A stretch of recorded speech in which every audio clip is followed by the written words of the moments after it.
If your last name is on this list, your ancestor didn't just read about the founding of English America. They may have stepped off one of the 3 small ships that started it. In December of 1606, the Susan Constant, the Godspeed, and the Discovery slipped down the Thames carrying 104 men and boys. 5 months later, on the 14th of May, 1607, they waded ashore on a marshy island in the James River and named their fort for a king. Within 9 months, 2/3 of them were dead. The ones who survived and the ones who died trying left their surnames scattered through 4 centuries of American family trees.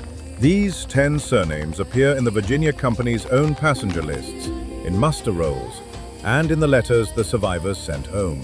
And most families who carry them today have no idea what they once meant. Stay until number 1, because that surname carries a secret that archaeologists only confirmed in 2015.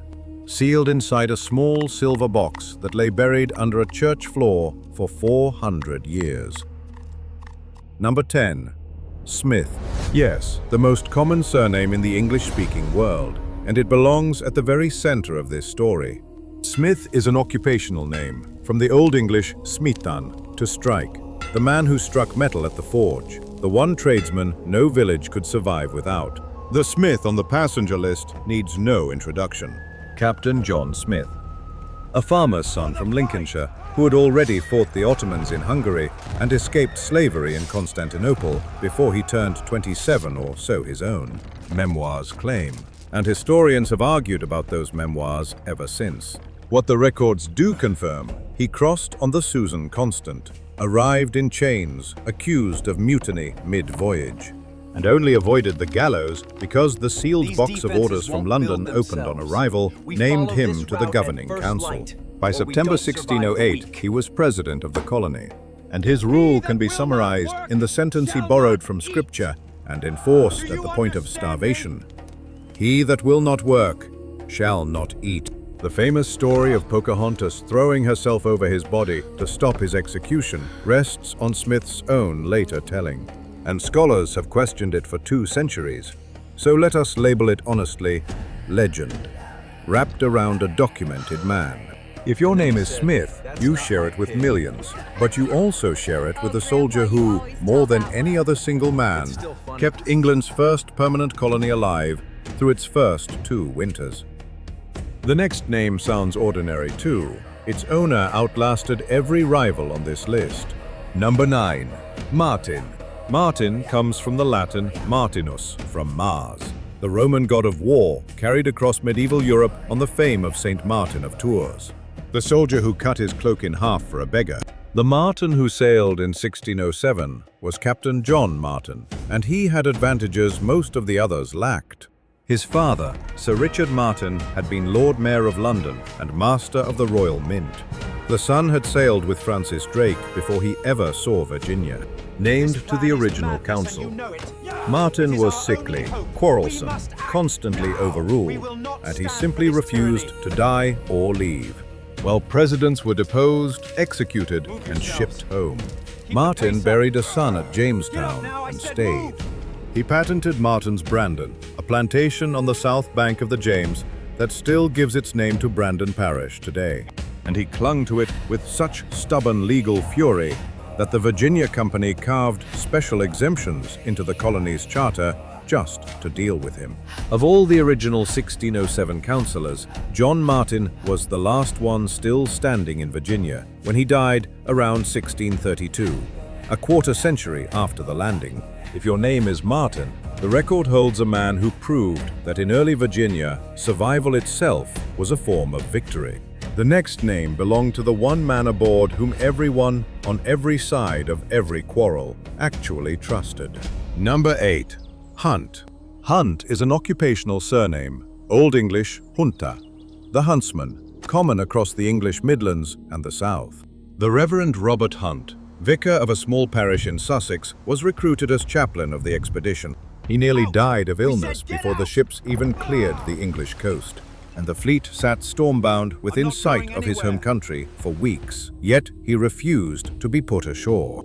At Jamestown, he became the peacemaker of a fort that specialized in feuds. When the colony's leaders arrested and condemned each other, and on this list you will meet the men who did it, was Hunt who talked them back from the brink. Under a sail stretched between trees, he led what tradition remembers as the first regular Anglican worship in permanent English America. When the fort burned in January 1608, his library burned with it, and witnesses recorded that he never once complained. He was dead within the year, most likely in the sickness of 1608, owning almost nothing. If your name is Hunt, know that this one was carried by the quietest man at Jamestown, and hold that thought about where he was buried. It matters enormously at number 1. The next name vanished from the colony in front of a firing squad. Number 7. Kendall.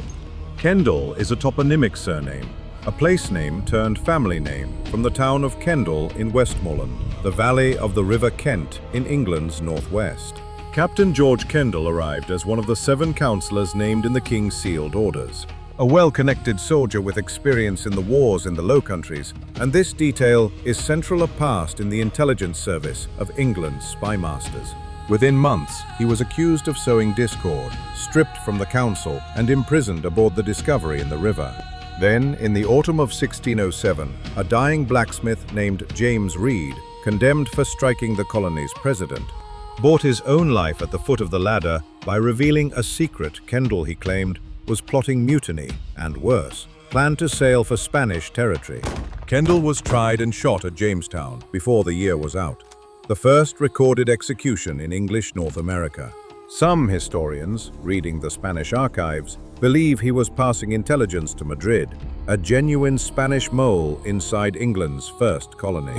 The espionage remains a scholarly argument, not a settled fact, and honesty requires saying so. If your name is Kendall, your surname walked through the very first espionage drama in American history.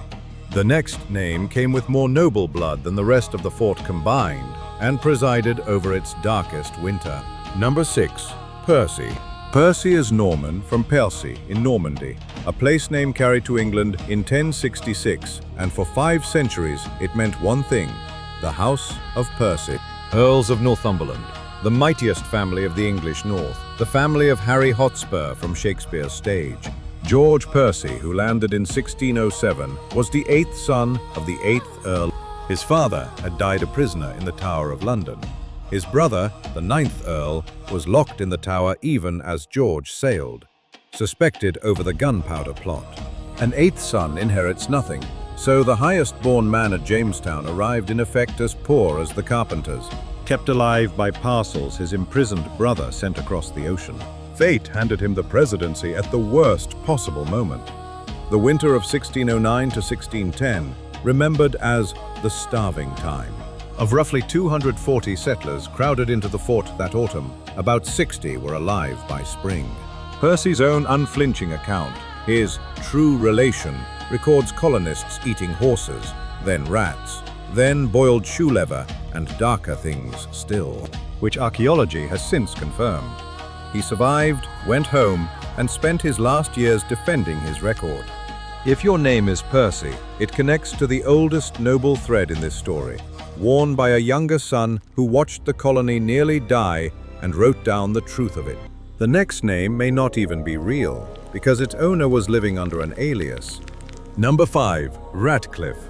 Radcliffe is a toponymic surname from any of several English places called Radcliffe or Radcliffe. Old English, Red Cliff, the Red Cliff.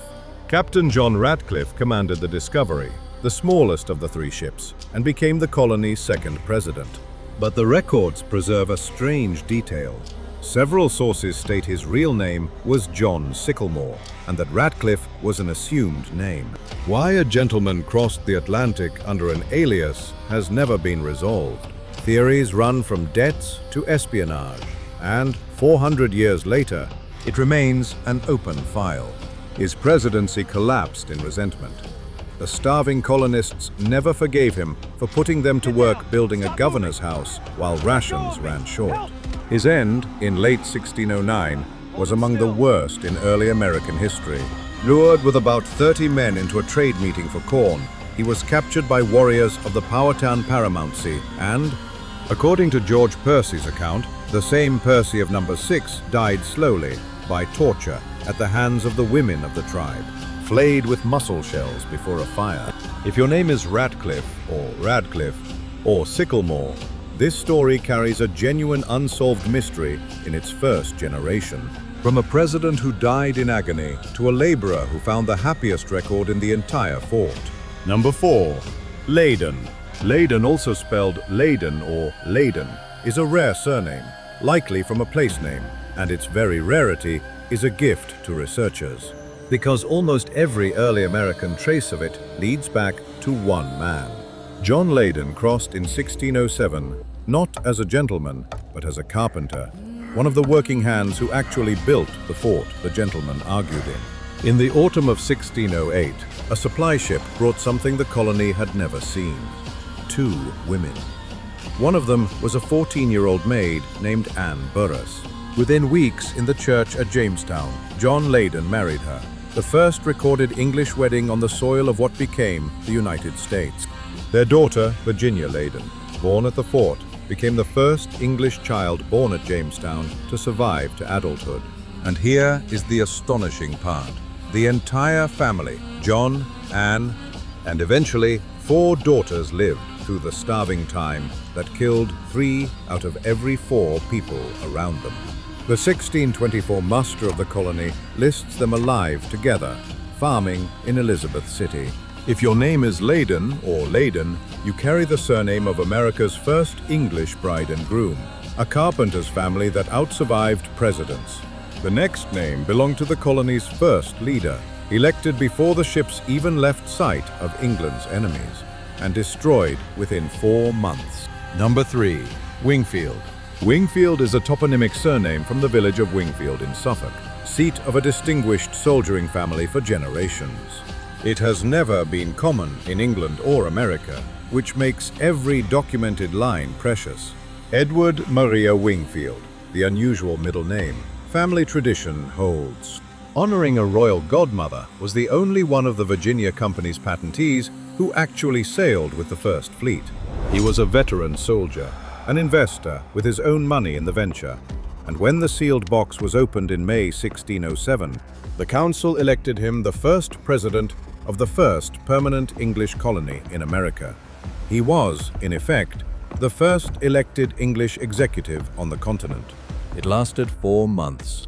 As the deaths mounted through the summer, Wingfield's critics counted the burials. While he was accused of hoarding oatmeal and drink for himself, the council deposed him in September 1607, tried him, and shipped him back to England the following spring.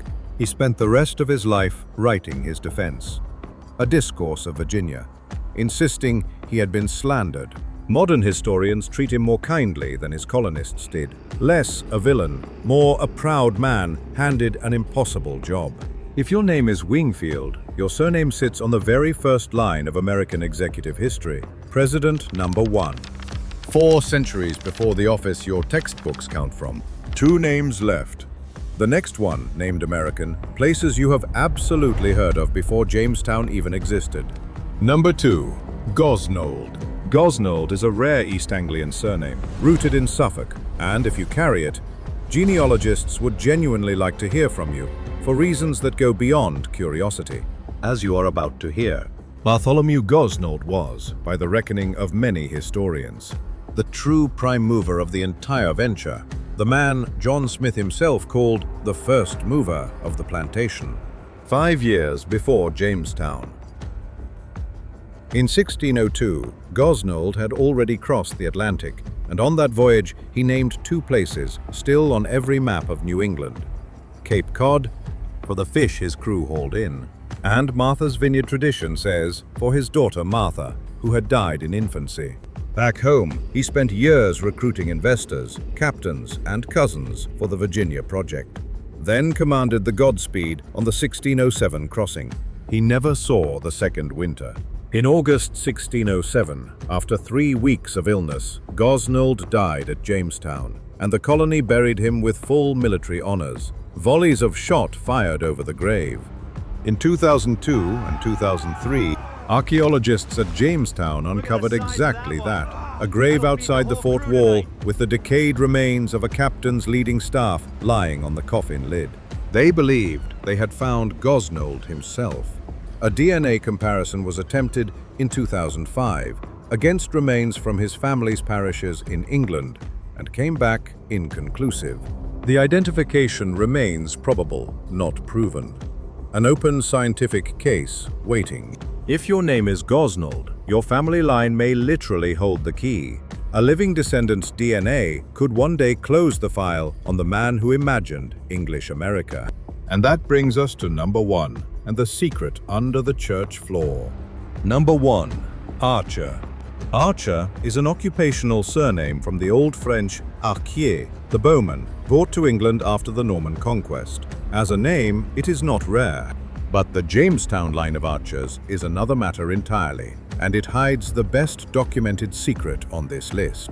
Captain Gabriel Archer, a lawyer trained at Gray's Inn, was on the very first landing party in April 1607 and took an arrow through both hands in the first skirmish. Some of the first English blood spilled in the venture. The point of land called Archer's Hope, beside Jamestown Island, still carries his name. He became the colony's recorder, its first legal officer, and John Smith's most relentless enemy, the man who at one point had Smith charged for the deaths of 2 companions. With hanging on the table, he died in the starving time winter of 1609 to 1610, one of the hundreds shoveled into the frozen ground. Here is the secret. In 2013, archaeologists excavating the chancel of the 1608 church at Jamestown, the very church where Pocahontas would later marry John Rolfe, found 4 graves of high-status men. In 2015, after 2 years of forensic work, the Smithsonian and Jamestown Rediscovery announced the names Reverend Robert Hunt of number 8, 2 Knights officers, and Gabriel Archer. And resting on top of Archer's coffin, they found a small, sealed silver box. Scans revealed bone fragments and a lead ampulla inside a reliquary, an object of Catholic devotion, in the grave of an officer of a militantly Protestant colony, at a time when Catholic priests in England were being executed. Was Gabriel Archer a secret Catholic, buried by hidden co-believers with a forbidden token of his true faith? The archaeologists themselves call it the leading hypothesis, not a certainty. But the grave, the identification, and the silver box are physical fact confirmed in 2015, 406 years after they closed his coffin.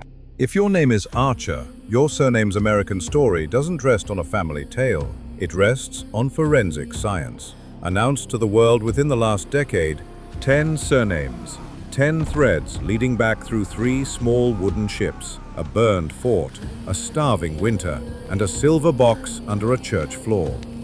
Smith, Martin, Hunt, Kendall, Percy, Ratcliffe, Laydon, Wingfield, Gosnold, Archer. Now the honest word, because this channel does not sell fairy tales. Seeing your surname here gives you a lead, and only a lead, until the paper backs it up. Names like Smith, Hunt, and Archer were carried by thousands of unrelated English families, and most who bear them descend from other lines entirely. Several of these Jamestown men, like Gosnold and Hunt, left no proven surviving male line at all, which means the surname today usually travels through their wider English kin. Proof lives in the paper parish registers, wills, muster rolls, and the Virginia Company records. Work backward, one proven generation at a time, and let a DNA match confirm the paper rather than replace it. Your name isn't decoration, it's a record. Drop your surname in the comments and tell me, did you know, and if your people rose with the great planter dynasties that came after these first ships. The video on your screen counts down the 16 surnames of the first families of Virginia. Your name might be on that list too.